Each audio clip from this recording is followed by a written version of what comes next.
A voz do chamado interior. Queridos amigos, sejam todos muito bem-vindos ao canal Alma em Evolução. Se vocês gostam de reflexões serenas sobre o espiritismo progressista, que unem razão e sentimento, fé e conhecimento, este é o lugar certo. Aqui buscamos compreender o sentido mais profundo da vida espiritual, com base nos grandes pensadores e pesquisadores da alma, que ajudaram a construir o espiritismo como ciência, filosofia e luz para o coração. E o tema de hoje é daqueles que tocam fundo a alma. Será que os espíritos realmente reencarnam em grupos?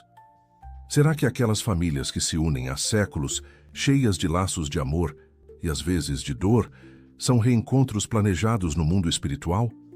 Ou será tudo coincidência, acaso, destino cego? Essas perguntas nos fazem pensar. Quem nunca olhou para um filho e sentiu: eu já conheço esse olhar? Quem nunca encontrou alguém pela primeira vez, mas teve a estranha sensação de reencontro? Hoje, vamos conversar sobre as famílias espirituais, essa fraternidade invisível que nos acompanha além do tempo e do espaço. Vamos entender por que, segundo o Espiritismo, os laços do amor não terminam com a morte, e como os reencontros que vivemos fazem parte de um plano maior de aprendizado e evolução. Respirem fundo, preparem o coração, porque o tema de hoje nos fala do amor que não morre, do amor que atravessa o tempo e reencontra seus caminhos. Vamos começar nossa jornada. Laços que atravessam o tempo. Quando olhamos a vida apenas com os olhos do corpo, parece que tudo se inicia e termina aqui. Mas o Espiritismo nos mostra que a vida é uma continuidade e que os afetos verdadeiros não se apagam com a morte.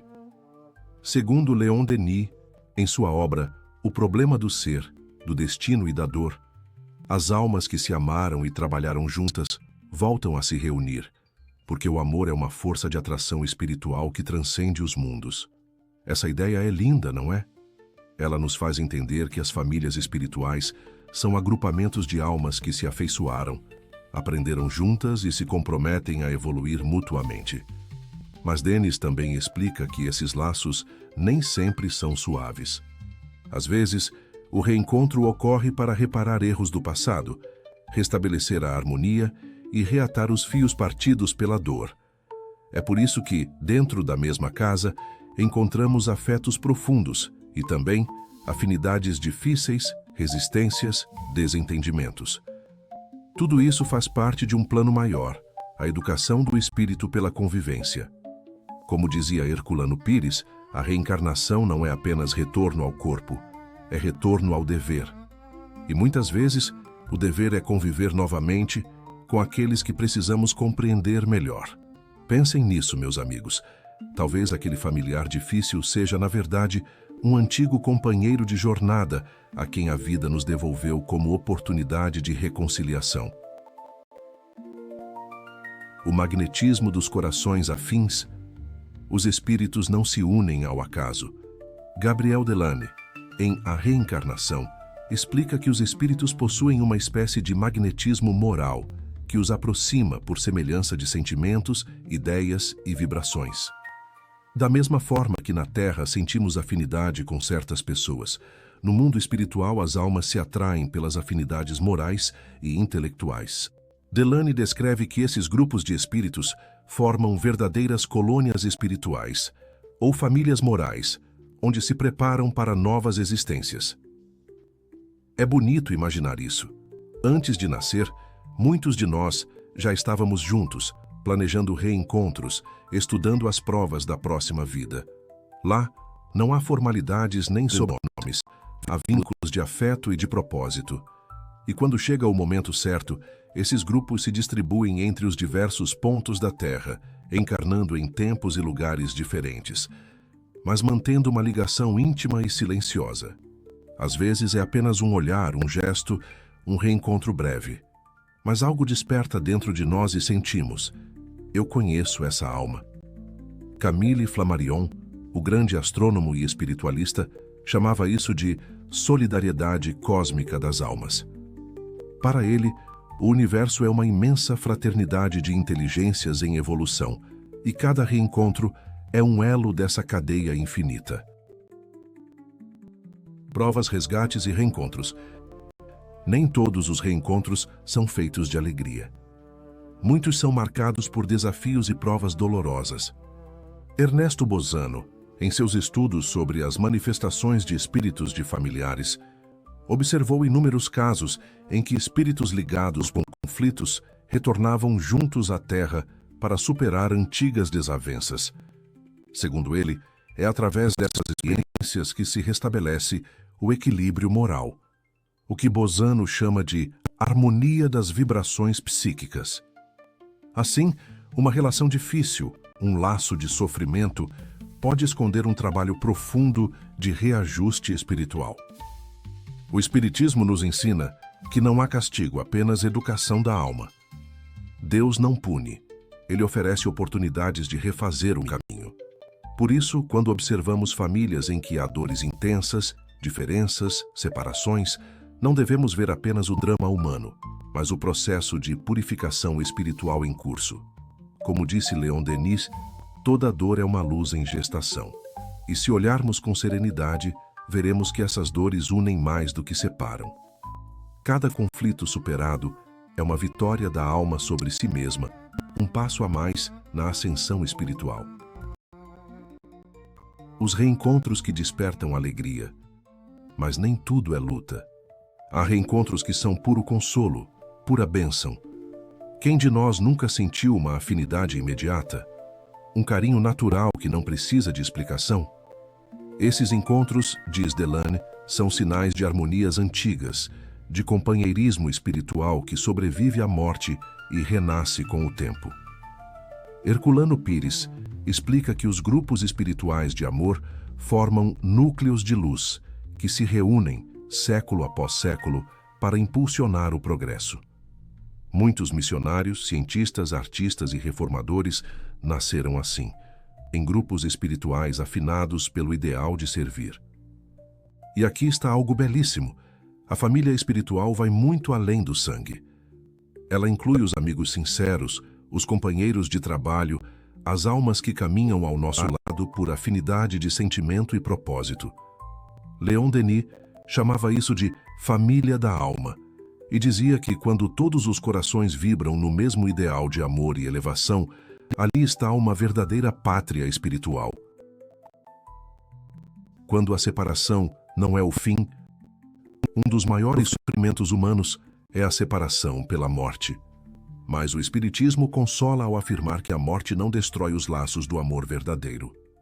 Em O Livro dos Espíritos, Allan Kardec pergunta aos espíritos se os entes queridos se reconhecem após a morte, e eles respondem claramente, sim, e a afeição que unia as almas na Terra continua e se fortalece.